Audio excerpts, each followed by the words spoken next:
আপনাদের আরো একবার স্বাগত জানাই। 24 ঘন্টায় জলপাইগুড়ি খবরে চোখ রাখবো আরো একবার। বেআইনি শিশু দত্তক চক্র ফাঁস করলো সিআইডি। শহরের কেরানীপাড়া এলাকার বিমলা শিশু গৃহ সহ 3টি হোমে অভিযান চালায় কলকাতা থেকে আসা 8 সদস্যের সিআইডির দল।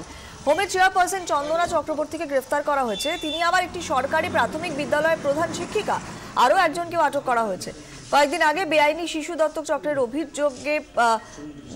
অভিযোগ ওঠে জলপাইগুড়ি চাইল্ড ওয়েলফেয়ার কমিটি এবং legally free for adaptation certificate ছাড়া 17টি শিশুকে দত্তক দেওয়ার অভিযোগ তোলে তারা।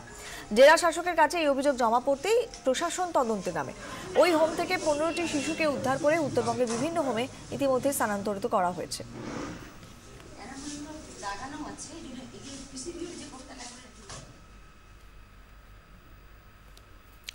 কিভাবে শিশু দত্তকের এই বেআইনি ব্যবসা চালাতো বিমলা শিশু গৃহ? পুলিশ সূত্রে খবর, কুমারী মায়েদের অসহায়তার সুযোগে এই ব্যবসা ফুলে ফেপে ওঠে। বিভিন্ন এলাকা থেকে অন্তঃসত্ত্বা মহিলাদের এনে এই হোমে রাখা হতো। প্রসবের পর সেই সন্তানগুলোকে বিক্রি করে দেওয়া হতো। প্রায় নিলামের ঢঙেই ক্রেতাদের দেখানো হতো শিশুদের। তার উপর উপযুক্ত দাম যার কাছ থেকে পাওয়া যেত তাকেই বিক্রি করা হতো। এভাবে লক্ষ লক্ষ টাকার লেনদেনের হদিশ পেয়েছে সিআইডি। হোমের ব্যাংক অ্যাকাউন্ট ইতিমধ্যে ফ্রিজ করা হয়েছে। উদ্ধার হয়েছে প্রচুর নথি।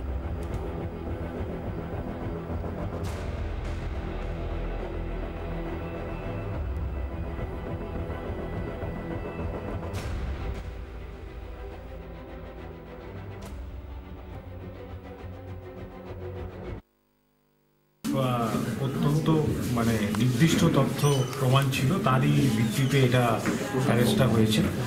তো এখন পর্যন্ত এটা একটা আমরা কেস স্টার্ট করছি এবং কেস স্টার্ট করেছি এবং অ্যারেস্টেড যে পার্সন যে রয়েছে, যে মহিলা চন্দনা চক্রবর্তী, তাকে পুলিশ রিমান্ডে নেওয়া হবে এবং রিমান্ডে নিয়ে আমাদের জিজ্ঞাসাবাদ চলবে। আমরা এর মধ্যেই কিছু ডকুমেন্টস, তারপর কিছু জাল কাগজপত্র এবং